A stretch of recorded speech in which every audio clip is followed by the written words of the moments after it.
Que a graça e a paz do nosso Senhor e Salvador Jesus Cristo seja sobre todos nós. Eu sou o pastor Paulo Sérgio Batista e esse é o seu canal Apologia com P.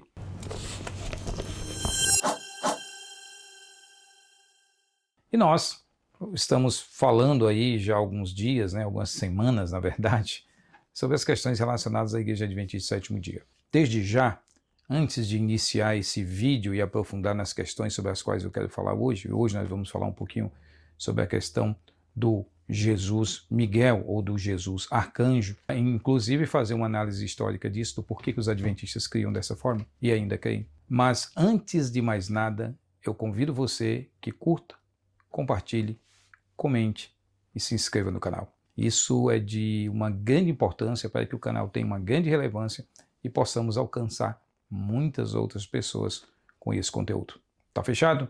Então vamos lá. Eu creio que a maioria de vocês, ou a maioria daqueles que assistem ou que acompanham alguns debates sobre o Adventismo, principalmente dentro do tema teológico da Cristologia, dentro da Cristologia, eu creio que vocês sabem que Jesus é compreendido pela Igreja Adventista hoje como sendo Miguel, o arcanjo. Eu tenho visto muitos evangélicos, inclusive pastores conhecidos, que na tentativa de justificar isso, têm falado que Miguel, olhar Jesus como Miguel, não é que se acredita em Jesus como sendo um ser inferior, como a maioria dos cristãos, a maioria dos protestantes, a maioria dos evangélicos, acredita que Miguel é apenas um arcanjo, ou seja, um anjo que lidera outros anjos. Ou seja, um anjo de alto grau, um anjo que encabeça, que lidera, que está à frente de outros anjos. Tá ok? Então eu creio que a maioria de vocês acreditam nisso, sabem disso, qualquer leitura básica da Bíblia vai encarar Miguel dessa forma, principalmente no Novo Testamento. Agora, os adventistas, eles ensinam que Jesus é Miguel. E por trás dessa questão tem algo bem interessante, porque muitas pessoas dizem assim: Jesus é Miguel, mas Jesus não é um anjo, não é um ser criado. Jesus é Miguel, mas Jesus não é um ser criado. Ou seja, a Igreja Adventista do Sétimo Dia não defende que Jesus seja uma criatura, mas sim tem o mesmo conceito doutrinário das demais igrejas ou do cristianismo mais ortodoxo de defender que Miguel é um arcanjo e que Jesus é divino. Afinal de contas, a Igreja Adventista do Sétimo Dia hoje crê na Trindade. Mas nem sempre foi assim. E a grande questão é, em que período da história adventista Miguel, o anjo, se transformou no Miguel, o título de Cristo, que não necessariamente cabe num anjo? Em que momento da crença adventista houve essa mudança? Eu acredito que vocês já perceberam em alguns outros vídeos que durante algum tempo, a Igreja Adventista do Sétimo Dia, ela ensinou claramente que Jesus não era eterno, que Jesus não era divino no sentido de uma trindade. Os fundadores adventistas tinham esse posicionamento e eu vou dar um exemplo para vocês dentro da própria literatura adventista. Os adventistas publicaram literatura sobre isso e eu, como sempre aqui no canal, tento mostrar provas documentais para que ninguém me acuse de distorção ou deturpação de fontes. Ok? Queria mostrar para vocês.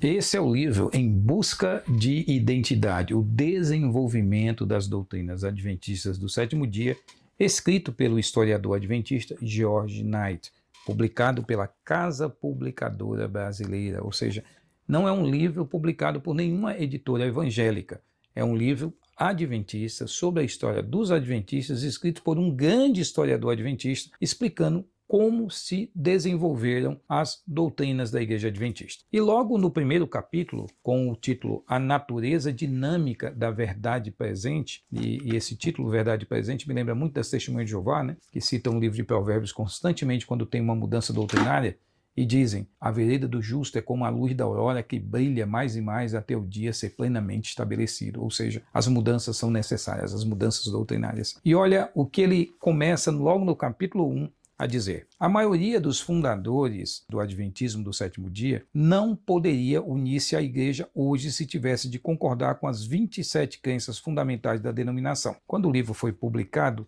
eram 27 crenças.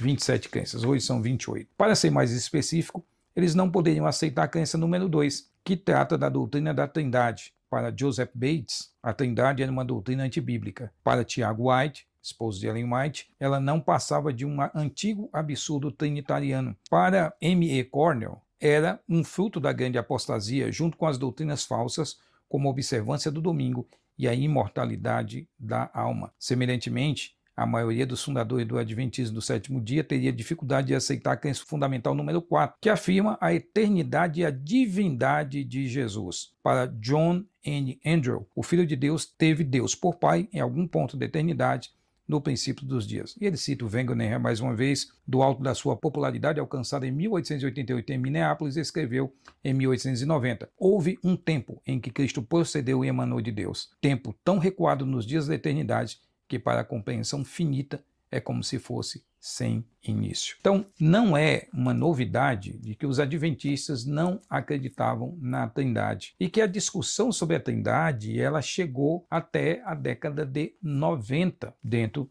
dos círculos teológicos adventistas. Até a década de 90 ainda haviam discussões sobre uma questão muito fundamental. Olha, muitos apegados à igreja adventista diziam: tá vendo? Os fundadores não eram trinitarianos. Então, a Trindade é uma doutrina falsa, porque os fundadores não criam. Então, durante muito tempo, muitas e muitas décadas, o problema do antitrinitarismo foi um problema constante. E aí é óbvio que toda vez que alguém não acredita na Trindade, fica difícil acreditar que Jesus é divino, ou que Jesus é Deus, ou que Jesus é eterno. E quando nós falamos dessa questão do Arcanjo Miguel, você pode estar pensando: mas o que tem a ver, pastor, essa menção do livro do George Knight, do Em Busca de Identidade, sobre a questão do vídeo? Tem a ver porque é exatamente por essa razão que os adventistas no passado não tinham nenhum problema em chamar Jesus de Miguel o Arcanjo. Por quê? Porque como eles não criam que Jesus era divino, no sentido de ser Deus, de fazer parte da Trindade, pelo contrário, majoritariamente eles eram contrários. Ellen Goldwhite se calou durante muito tempo e até não gostava e não fez uso do termo Trindade. Esse é um fato também publicado em obras adventistas. Eu já mencionei essa revista teológica, a Parousia, a Trindade nos Escritos de Ellen G. White. Mas olha o que é mencionado aqui na página 20 de um artigo na Revista Teológica Adventista. Suas últimas afirmações de um Deus em 3 pessoas estão plenamente em harmonia com a primeira declaração da fé explicitamente trinitariana entre os adventistas do sétimo dia, escrita por F. M. Wilcox na Review in Herald de 1913. Então, em 1913, se publicou alguma coisa já voltada mais para a Trindade. Lembrando que a Igreja Adventista é considerada a igreja remanescente, o cristianismo restaurado a partir da fundação da Igreja Adventista em 1863, nos Estados Unidos. Então, como a igreja remanescente de Cristo ensinou durante tantas décadas uma doutrina totalmente contrária à verdade bíblica, e uma doutrina central totalmente contrária à verdade bíblica, uma doutrina que negava a divindade e eternidade de Jesus? Se pergunte sobre isso. Na mesma página 20 tem a seguinte questão: isso confirma em 4 hipóteses com as quais se iniciou esse artigo. A primeira delas, a caracterização de Ellen White como monoteísta trinitariana, feita por E. R. Ganem. É correta se considerarmos sua concepção amadurecida de Deus de 1898. Então, ele chega a afirmar que ela pode ser considerada uma monoteísta trinitariana a partir de 1898 em diante. Nunca, porém, ela usou o termo Trindade para descrever sua crença acerca de Deus. Talvez o mais próximo que ela chegou foi seu uso da expressão trio celestial. Na página 21 diz: no processo, a teologia adventista mostrou semelhança temporária com algumas das heresias históricas, particularmente com o arianismo, ou seja, com a doutrina das testemunhas de Jeová.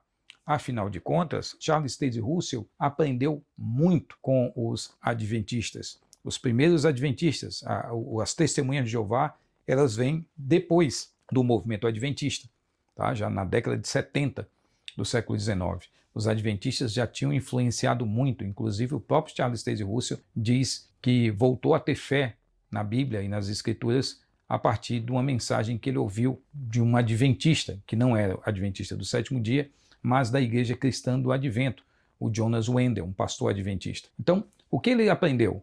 Uma dessas doutrinas foi a negação de que existe uma trindade ou a negação de que Cristo é divino e que, portanto, eterno. Nós poderíamos pensar nisso em vários aspectos. A Igreja Adventista do Sétimo Dia, durante muito tempo, negou que Jesus era divino e o chamou de Arcanjo Miguel, não porque via isso como um título, mas como de fato enxergava Jesus como sendo uma criatura de Deus. Portanto, não havia nenhuma necessidade de que Jesus fosse tido como algo superior a um arcanjo. Jesus era simplesmente visto como um ser superior, mas nunca eterno e divino em si. Então, quando eu vejo adventistas, defensores do adventismo falarem, olha, isso é algo desonesto, quando fala-se disso, a gente crê no adventismo apenas como um título. Pessoal, na época que isso foi usado, nessa interpretação, não se tinha a ideia de Miguel apenas como um título. Não se cria na Trindade. A Igreja Adventista, os fundadores do adventismo, não criam na Trindade. Portanto, para quem não crê na Trindade, assim como as Testemunhas de Jeová, que até hoje chamam Jesus de Arcanjo Miguel. Nenhum problema. Mas tem uma outra questão que eu tenho ouvido também. Alguns adventistas dizem o seguinte, olha, alguns ou vários dos reformadores chamaram Jesus de Miguel ou interpretaram Jesus como Miguel. Isso é fato? Sim, isso é um fato. Aliás, está aqui o comentário bíblico da Reforma dos livros de Ezequiel e Daniel, da cultura cristã. O que nós temos aqui? Tem uma afirmação bem interessante sobre isso. A identidade de Miguel é na página 408. Então, o que pensavam os reformadores sobre Miguel? Olha o que diz. O anjo Miguel, Philippe Melanchthon, conhecidíssimo reformador, não é, que começa ali junto com Martinho Lutero, disse: o príncipe Miguel, que aqui e mais abaixo é chamado de príncipe do povo de Deus, estava presente com o bom anjo. Eu entendo ser ele o próprio filho de Deus, o Logos, como fora chamado por João. Philippe Melanchthon, então, dizia que Jesus era Miguel. João Calvino, o que Calvino falou sobre isso? João Calvino, ele acrescenta a seguir que Miguel, um dos primeiros príncipes, veio para ajudar-me. Alguns pensam que a palavra Miguel significa Cristo, e eu não me oponho a essa opinião.